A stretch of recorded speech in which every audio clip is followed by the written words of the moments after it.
வங்கதேசத்தில் அடக்குமுறைக்கு ஆளான இந்துக்களை பாதுகாக்க ஐநா நடவடிக்கை எடுக்க வேண்டும் என ஆர்எஸ்எஸ் அகில பாரதிய பிரதிநிதி சபா கூட்டத்தில் தீர்மானம் நிறைவேற்றப்பட்டது. பெங்களூரு சன்னேஹள்ளியில் ஆர்எஸ்எஸ் அகில பாரதிய பிரதிநிதி சபா கூட்டம் நடைபெற்று வருகிறது. 3 நாட்கள் நடைபெறும் இந்த கூட்டத்தில் ஆர்எஸ்எஸ் தலைவர் மோகன் பகவத் பங்கேற்றார். கூட்டத்தில் வங்கதேசத்தில் சிறுபான்மையினரான இந்துக்கள் மீது வன்முறை கட்டவிழ்த்து விடப்பட்டதற்கு கவலை தெரிவிக்கப்பட்டது.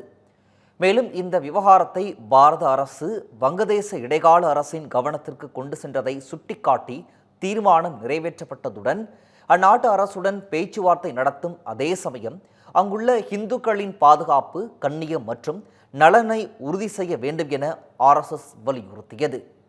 வங்கதேசத்தில் இந்துக்கள் உள்ளிட்ட சிறுபான்மையினர் மீதான மனிதாபிமானமற்ற தாக்குதலை முடிவுக்கு கொண்டு வருவது ஐநா உள்ளிட்ட சர்வதேச அமைப்புகளின் கடமை என்றும் தீர்மானத்தில் கூறப்பட்டுள்ளது.